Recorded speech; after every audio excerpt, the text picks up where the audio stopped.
اسے ایک اور کوشچن تھا، اگر آپ اجازت دیں جی کرتاس سر کے بولیں معاملے پہ. بولیں. وہ یہ تھا کہ میں نے آپ کو سنا ہے، آپ کہتے ہیں کہ حضرت عمر فاروق نے صحابہ کو ہائی جیک کر لیا تھا، ایک گروہ کو. جی سر.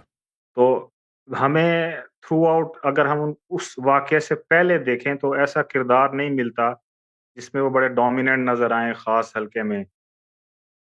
تو اچانک کیسے وہ اتنے انفلوئنشل ہو گئے تھے کہ صحابہ ایک کے گروہ نے ان کی بات کو لبیک کیا اور رسول اللہ کے خلاف ہو گئے، جبکہ دوسرے ایک گروہ کہہ رہا تھا کہ ان کو کاغذ قلم دے دینا چاہیے. جی تو سر. کیا تو ان یہ کے اس ڈومیننٹ. جی بولیں. جی بولا. عرض یہ ہے، یہ خلافت دیکھیں، رسول صلی اللہ علیہ وسلم دنیا سے جا رہے ہیں تو سب کو پتہ ہے. وہ خود کہہ رہے ہیں میں دنیا سے جی چلا جاؤں گا، ٹھیک ہے.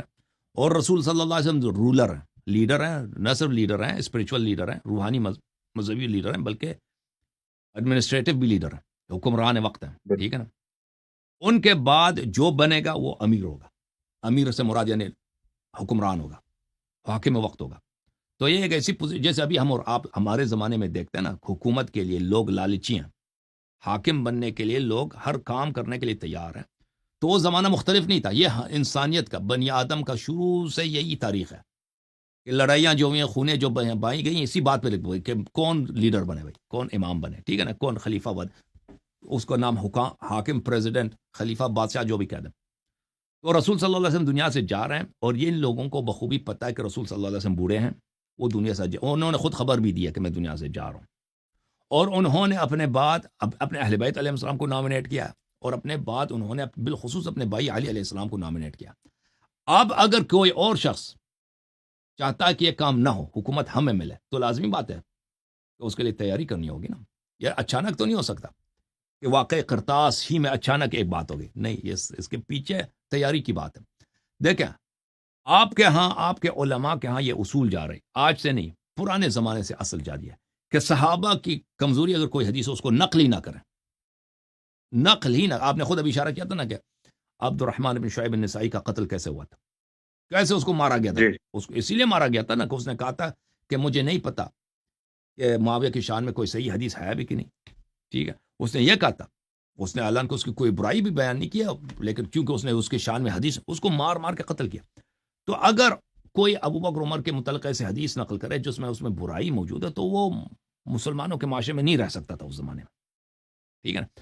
تو آپ لوگوں کے کتب میں اور یہ آپ لوگوں کے علماء کی یہ اصل ہے، یہ کوئی حدیث نہیں ہے بھائی، انہوں نے خود اپنے سے ایک اصل بنا دیا، الکف اما شجر بین الصحابہ، کہ صحابہ کے متعلق کے درمیان جو اختلافی باتیں ہم اس سے متعلق بات ہی نہیں کریں گے، حدیثیں نقل نہیں کریں گے جی. تو اگر یہ ایک سیلف سینسرنگ کا ایک ہم سینسر کریں گے بھائی، تو لازمی بات ہے اگر وہ شروع ہی سے ان کا سیلف سینسرنگ کا طریقہ کار ہوگا، تو آنے والی نسلوں کے لیے بہت سارے انفارمیشن، بہت سارے ایونٹس، بہت سارے واقعات جو اس زمانے میں پیش آئے ان کو خبر ہی نہیں ہوگی، کیونکہ تم نے نقل ہی نہیں کیا بھائی، کیونکہ اس کے صحابہ کے آپس میں اختلافی باتیں ہیں، ٹھیک ہے نا. تو عرض یہ آپ لوگوں کی کتب میں اس کے زیادہ نشانی نہیں ملتے اس کا. لیکن میں آپ کی خدمت میں عرض کرتا ہوں کہ اہل بیت علیہ السلام کے طرق میں سے بہت زیادہ ہے کہ جب رسول اللہ صلی اللہ، یہ کئی احادیث ہیں کہ رسول اللہ صلی اللہ علیہ وآلہ وسلم نے اعلان کیا تھا غدیر خم میں کہ میرے بعد تم نے طاعت کرنی ہے میرے بھائی امیر المؤمنین علی علیہ السلام کی. تو صحابہ کے کچھ افراد میں، جن میں ابو بکر شامل ہے، عمر شامل ہے، عثمان شامل ہے، ابو عبیدہ جراح ہیں، سالم مولا حذیفہ ہیں، ان لوگوں نے آپس میں میٹنگ رکھا تھا کہ ہم یہ نہیں ہونے دیں گے، ہم یہ نہیں ہونے دیں گے کہ رسول صلی اللہ علیہ وسلم کے وفات کے بعد خلافت علی علیہ السلام کو ملے. اور انہوں نے جا کر باقاعدہ کعبہ میں جا کر، کعبہ کے اندر، کیونکہ کعبہ اسلام سے پہلے بھی عربوں کے ہاں مقدس تھا، یعنی عرب جو تھے اپنے آپ کو حضرت ابراہیم علیہ السلام کے اولاد سمجھتے تھے، اور کعبہ کو یعنی اسلام سے پہلے بھی حج ہوتا تھا، وہ حج ہوتا تھا، وہاں پہ طواف ہوتا تھا، لیکن ان کا مشرکین کا اپنا طریقہ کار تھا. تو یہ کعبہ کے اندر جا کے انہوں نے باقاعدہ وہاں پہ ڈاکیومنٹ لکھا، ان پہ سب نے سائن کیا، ان 5 افراد نے، کہ اگر جب پیغمبر صلی اللہ علیہ وسلم دنیا سے چلے جائیں تو ہم حکومت ان کو نہیں جانے دیں گے. تو ان لوگ اس کام کے لیے انہوں نے مقدمات فراہم کیے ہیں اور بندوبست کیا ہے. تو لازمی بات ہے کہ اگر پیغمبر دنیا سے چلے جائیں ہم حکومت پہ کیسے قبضہ کریں گے، اس کے لیے میٹنگیں کی ضرورت ہے، اس کے لیے کام کی ضرورت ہے. تو یہ سب ان کا پورا ایک گروہ تھا اور صحابہ میں بہت بڑی تعداد تھی جو لوگ حسادت کرتے تھے امیر المؤمنین علی علیہ السلام سے. تو وہ سب ان کے ساتھ ہو گئے. تو بالخصوص دیکھیں عرب کا آپ سائیکولوجی اگر آپ دیکھ لیں کہ عرب ابھی تازہ مسلمان ہوئے ہیں، کوئی بھی شخص جی ابھی مسلمان ہوتا ہے نا تو وہ اس کی جو پہلے جو تاریخ ہے، کلچر کے آثار ہیں، وہ فوراً نہیں مرتا. بالخصوص یہ ہے کہ اکثر لوگ جو مسلمان ہوتے ہیں نا، یدخلون فی دین اللہ افواجا، رسول صلی اللہ علیہ وسلم کے آخری 1-2 سال میں وہ ڈر کے مارے مسلمان ہوئے تھے. یعنی مشرکین کو قتل کیا جاتا اگر وہ مسلمان نہ ہوتے، ٹھیک ہے نا. تو بہت سارے مسلمانوں کی ایک بہت بڑی تعداد تھی کہ وہ محبت سے اسلام نہیں ہوئے تھے، وہ ایسے ہی وہ جان بچانے کے لیے مسلمان ہوئے تھے. اور بہت سارے ایسے مسلمان تھے جو مختلفت قلوبہم تھے. رسول صلی اللہ علیہ وسلم ان کو زکوٰۃ عطا فرماتے تھے، ہدیے دیتے تھے، تو وہ اسلام کی طرف رغبت ہو گئی تھی ان کی. بالخصوص مکہ والے لوگ جو تھے، مکہ والے لوگ جو مسلمان وہ آخر تک لڑے. جب مکہ فتح ہوا ہے تو پھر وہ نہیں کر سکتے تھے کچھ نا، لڑنے کی ان میں جان نہیں تھی، پاور نہیں تھا ان کے پاس، تو مسلمان ہوئے تھے. تو یہ عرب کا سب سے جو ایلیٹ قبیلہ تھا، سب سے جو سیاسی لحاظ سے پر اثر و نفوذ تھا. مثلا آپ کے پاکستان میں دیکھیں، ایک زمانہ تھا سب سے بڑا جو پولیٹیکل پارٹی ہے مسلم لیگ ہے، ٹھیک ہے نا. پاکستان بننے وقت ایک اس کے بعد آیا پیپلز پارٹی کا دور آیا کہ اگر آپ چاہتے ہیں جس الیکشن جیتنا ہے تو پیپلز پارٹی جیتے گا. بعد میں اب چینج ہو گیا، دوسرے پارٹیاں آ گئی ہیں، ٹھیک ہے نا. تو اس زمانے میں قبائل جو تھے پولیٹیکل پارٹیز کی حیثیت سے، جو رول ابھی پولیٹیکل پارٹی ادا کرتے ہیں نا، اس زمانے قبائل تھے، قبائلی نظام تھا. جو سب سے بڑا فرض کریں پولیٹیکل پارٹی ہے وہ کون سے؟ قریش کی ہے، جو پورے عرب اس کا احترام کرتا ہے، پورے عرب کا حکمران قبیلہ وہی ہے. یہ سب کے سب آخر تک قریش آخر تک نبی صلی اللہ علیہ وسلم کا دشمن تھا، آخر تک لڑے ہیں قریش اگر ایمان لایا ہے تو زبردستی ایمان لایا. قریش مکے والے ایمان لائے تو فتح مکہ زبردستی کوئی پیار سے تو اسلام نہیں لائے لوگ. اور ان کا سب سے بڑا دشمن کون تھا؟ اس کا سب سے بڑا دشمنی کن سے تھا؟ امیر المومنین علی علیہ السلام سے. کیونکہ سب جنگوں میں جس نے ان کو شکست دیا، ان کے بڑے بڑے جوانوں کو قتل کیا، ان کے بڑے بڑے لیڈروں کو قتل کیا، وہ کون تھے؟ امیر المومنین علی علیہ السلام تھے. تو وہ تو کبھی قبول نہیں کرتا. یعنی سب سے جو بڑی پولیٹیکل پارٹی ہے، نبی صلی اللہ علیہ وسلم نے مکہ اپنے وفات سے 2 سال پہلے فتح کیا، وہ پولیٹیکل پارٹی تو ختم نہیں ہوئی، اس کا اثر رسوخ تو ختم نہیں ہوا. ان کے دل میں وہ جو زبردستی مسلمان ہوئے، ان کے دل میں جو امیر المومنین علیہ السلام اور رسول صلی اللہ علیہ وسلم کے خلاف جو بغض تھا وہ تو ختم نہیں ہوا نا. وہ کہ انہوں نے ہمارے جوانوں کو قتل کیا، ہمارے سرداروں، اور ہمیں ذلیل کیا، ہمارے شہر پہ زبردستی قبضہ کیا، ہمارے دین کو ان لوگوں نے چینج کیا. تو وہ تو دیکھیں، جن لوگوں نے خلافت پہ غصب کرنا تھا، ابو بکر عمر، ان کے لیے پولیٹیکل سپورٹ بہت ہی وسیع پیمانے پہ فراہم تھی. وہ کس لیے؟ وہ اس دشمنی کی وجہ سے، اس حسادت کی وجہ سے جو بنی ہاشم کے ساتھ تھا، بالخصوص امیر المومنین علی علیہ السلام کے لیے تھا. تو ان لوگوں کو سپورٹ ملنا یہ ایک طبیعی بات تھی کہ ان کو سپورٹ مل جائے، کیونکہ عرب مسلمان اس زمانے میں اکثریت مسلمان 99 تو میں نہیں کہتا، 90% جو مسلمان ہوئے تھے نبی صلی اللہ علیہ وسلم کے 2 سال آخر میں مسلمان ہوئے تھے. اور ان میں سب سے بڑی جو پارٹی تھی قریش کی تھی، یعنی سب سے زیادہ انفلوئنشل، صاحب نفوذ، اثر رسوخ والے، وہ قریش تھی. اور قریش جو تھے وہ بالکل نبی صلی اللہ علیہ وسلم کے خلاف اور علی علیہ الصلوۃ والسلام کے خلاف تھی. اس وجہ سے ان کو بہت بڑی ان کے لیے خلافت پہ قبضہ کرنا آسان کام تھا، مشکل نہیں تھا ان کے لیے. جی سر. اچھا سر، ایک حدیث ہے ہمارے ہاں، حضرت حذیفہ کو رسول اللہ نے بتایا کہ میرے 12 صحابہ منافق ہیں، وہ آپ کے ہاں بھی موجود ہے حدیث؟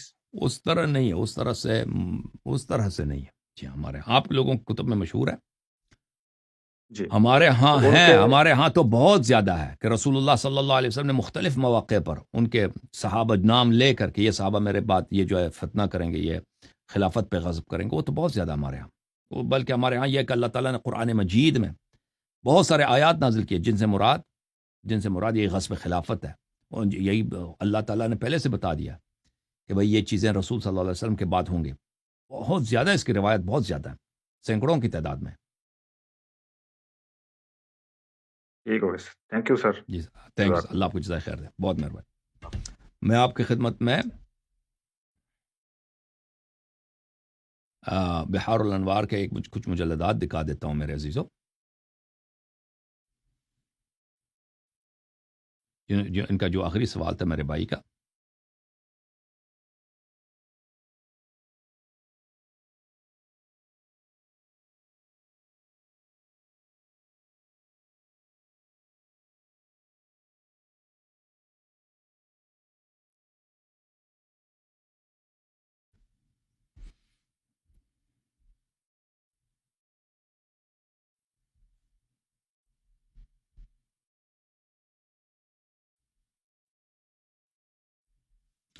دیکھیں میرے محترم ناظرین، کتاب بحار الانوار جلد نمبر 28، کتاب الفتن والمحن، کتاب الفتن والمحن، اس کے 28، 29، 30، 31، 32، 33، 34، اس کے 7 جلد ہیں، 7 جلد ہیں، اسی موضوع پر ہے، غصب خلافت کے موضوع پر، اور خلافت کے بعد، غصب خلافت کے بعد جو واقعات ہوئے، ٹھیک ہے نا۔ یہ جلد، اس کی پہلی جلد ہے، جلد نمبر 28۔ اس میں جو پہلا باب ہے وہ یہی ہے، افتراق الامہ بعد النبی صلی اللہ علیہ وآلہ وسلم علی 73 فرقہ، اور اس امت میں وہی باتیں ہوں گی جو پرانے امتوں میں ہوئی ہیں، اور بہت سارے لوگ مرتد ہو جائیں گے، ٹھیک ہے نا۔ اس کے بعد والی جو باب ہے، باب نمبر 2، وہ بڑا اہم باب ہے، یہ باب ہے، باب نمبر 2 جو ہے یہاں پہ صفحہ نمبر 37 پہ شروع ہوتی ہے، اخبار اللہ تعالی نبیہ، اللہ تعالیٰ نے جو وہ روایات، وہ احادیث اور وہ قرآن کی آیات جو اللہ تعالیٰ نے نبی صلی اللہ علیہ وسلم کو خبردار کیا، وہ اخبار النبی صلی اللہ علیہ وسلم امتہ، اور وہ احادیث جس میں حضرت رسالت پناہ صلی اللہ علیہ وسلم نے اپنے امت کو خبردار کیا ہے، بما جرى علی اہل بیتہ صلوات اللہ علیہم من الظلم والعدوان، کہ رسول صلی اللہ علیہ وسلم کے بعد امت اہل بیت پہ ظلم کرے گی، صحابہ اہل بیت پہ ظلم کرے گی، امت اہل بیت پہ ظلم و عدوان کا مرتکب ہوگا، یہ وہ باتیں ہیں، ٹھیک ہے۔ حذیفہ کی 12 وہ صحیح ہوگا اپنی جگہ پر، لیکن یہ حدیث ہمارے پاس بہت زیادہ ہے، ہمارے پاس بہت زیادہ ہے کہ رسول صلی اللہ علیہ وسلم نے خبر دی ہے ان کے بعد جو فتنے ہوں گے، اہل بیت علیہ السلام کا حق غصب کیا جائے گا، اور یہ بہت طویل باب ہے۔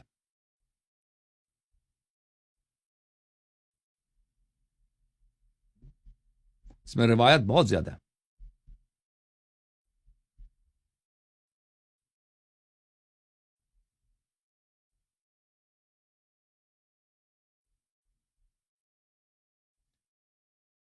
اس کے بعد والا ایک باب ہے، اس میں بھی یہی موضوع ہے، اس کے بعد والا جو باب ہے کیا، اس کی بھی یہ موضوع ہے، یہ دونوں باب آپ ملا دیں تقریباً 120 صفحے ہوتے ہیں، اس میں بہت سارے احادیث آ جاتے ہیں۔ اچھا، اس کے بعد والی جو باب ہے اس کا عنوان یہاں پہ نہیں ہے،